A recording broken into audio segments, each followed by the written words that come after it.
Somerville, Massachusetts. Looks nothing like an American suburb. Its streets are narrow, its neighborhoods are busy, and the buildings press right up to the sidewalk.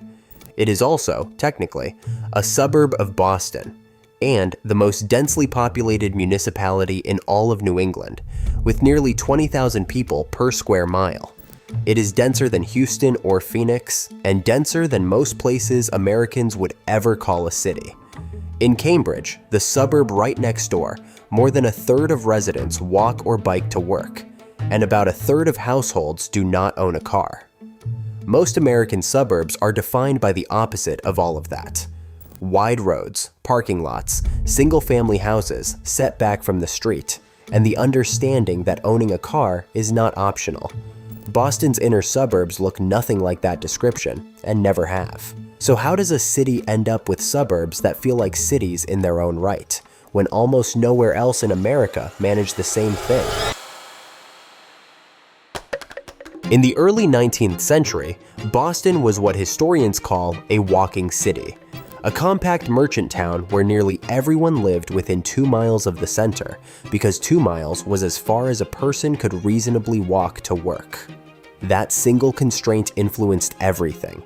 Streets were narrow because they were built for pedestrians and horses, and sized for the pace of walking.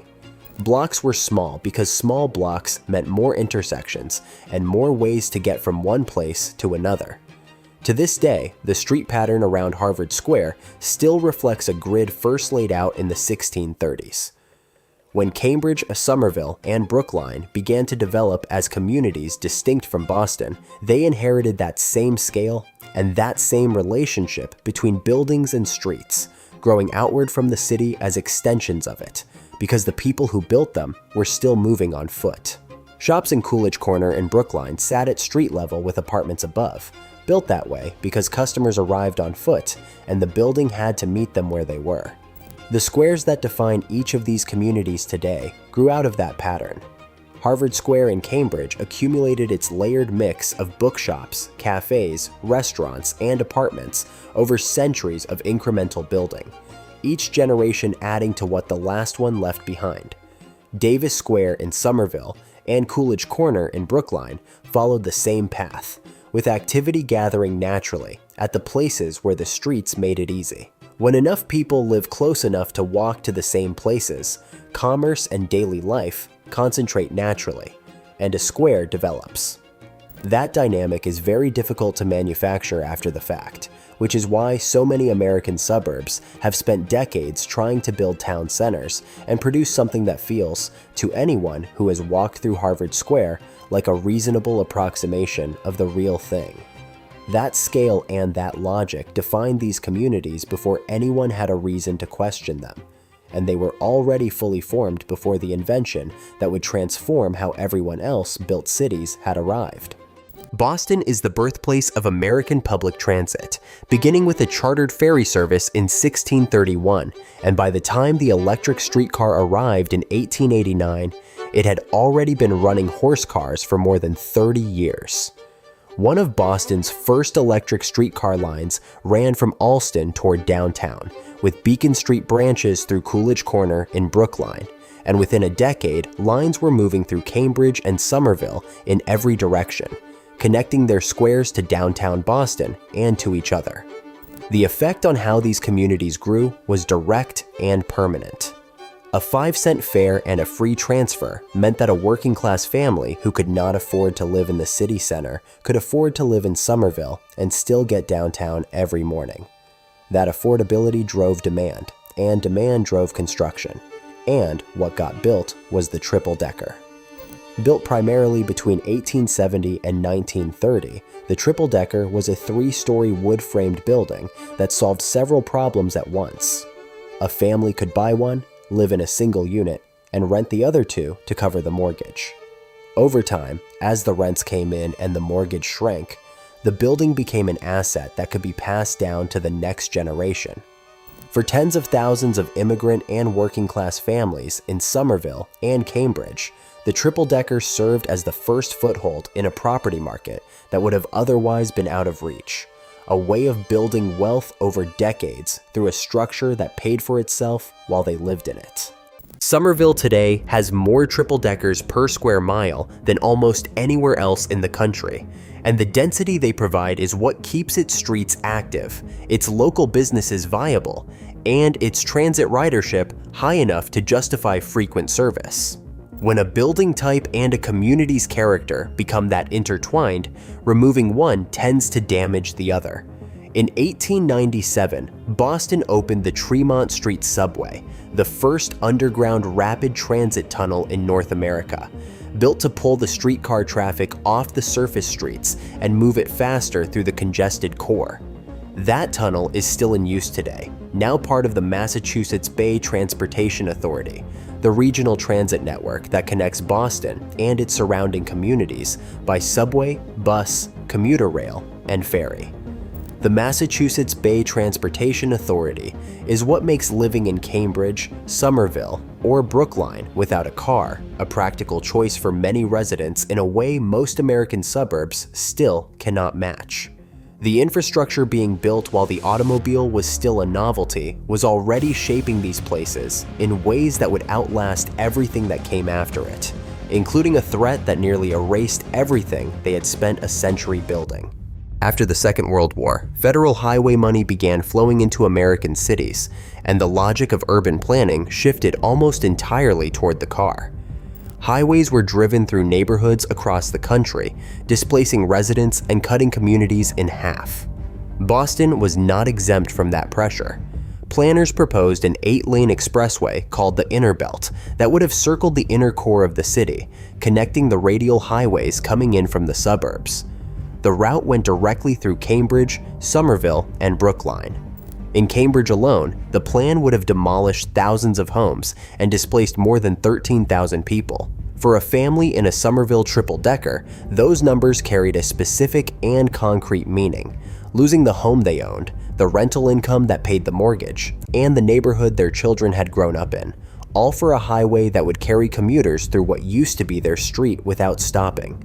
The coalition that formed to fight the Inner Belt spent years doing the slow, unglamorous work of community organizing, attending public hearings, producing research, lobbying officials, and keeping a broad group of people united around the same goal long after it would have been easier to give up. Working-class families who could not afford to start over somewhere else, university communities in Cambridge who understood what the long-term loss would mean, and politicians willing to spend real capital on the fight all held together long enough to matter. Tip O'Neill, then a congressman representing Cambridge, and later Speaker of the House, became one of the most prominent voices against the road.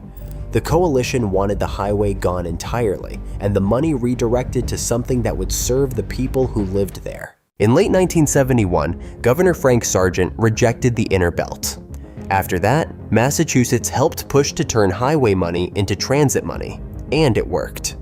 Money that would have gone into expressways instead helped extend the Red Line through Porter Square and Davis Square on the way to Alewife. The stations that anchor those squares today, the ones that make them two of the most walkable and transit-connected neighborhoods in New England, exist because a highway was not built.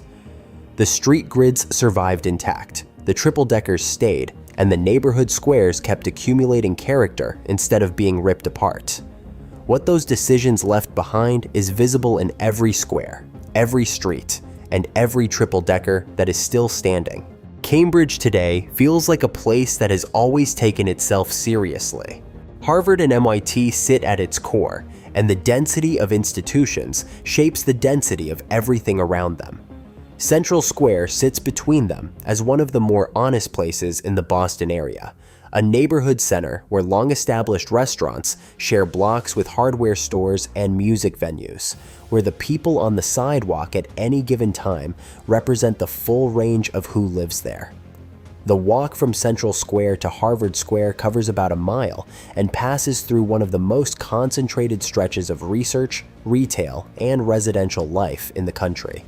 27% of residents walk or bike to work because the city makes it the easiest option. Somerville feels different, more grounded and community-driven, with a history as a working-class city that still shows in its streets. Its triple-deckers are lived in and active, with families across 3 generations sometimes occupying the same building the way the Forum was always intended to work. Davis Square on a weekday afternoon gives you a clear picture of what that produces.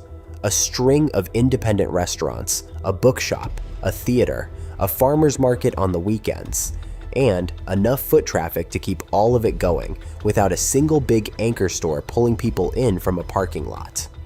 The density they provide is what keeps those businesses viable, what makes the buses run frequently enough to be worth taking, and what made the Green Line extension, the most recent addition to the transit network, opened in 2022, a genuine investment in an existing community that would not have been possible without the people already living there. Brookline's Coolidge Corner is the clearest example of what a streetcar suburb looks like when it has been left to mature without being rebuilt around the car. The Tudor and Art Deco buildings along Harvard Street were designed for a world where the streetcar was the primary way of getting around, and they show it. Storefronts at street level, apartments above, no parking lots breaking the continuous line of building fronts along the sidewalk. The daily needs of the people who live nearby, groceries, coffee, a place to eat, are all available within a few minutes on foot in multiple directions, which is exactly what the streetcar model was designed to produce, and what most American suburbs have spent decades failing to replicate. The street feels like it belongs to the people walking on it, because it was built at a time when that was simply the only way to build, and that instinct has outlasted every era that tried to replace it. Cambridge, Somerville, and Brookline feel like cities because they were built like cities, at human scale, around the assumption that people would be moving through them on foot or by transit. The street grids from the 17th century, the triple-deckers built for a working-class streetcar economy, the highway that was canceled, and the transit lines built in its place, each layer compounded on the ones before it, and produced something that no amount of contemporary urban planning has managed to recreate from scratch. Building a Harvard Square requires starting with a street grid from the 1630s and adding to it for 400 years without ever pulling the whole thing down and starting over, and that opportunity is gone everywhere else. The rest of the country spent the post-war decades building suburbs on the assumption that the car was the future, and that the future was permanent. Boston's inner suburbs survived that era with their bones intact, partly through the age of their street grids, partly through the reach of their transit network, and partly because a coalition of residents stood in front of a proposed highway and refused to move. In doing so, they preserved a way of building places that the rest of America is now spending billions of dollars trying to figure out how to get back.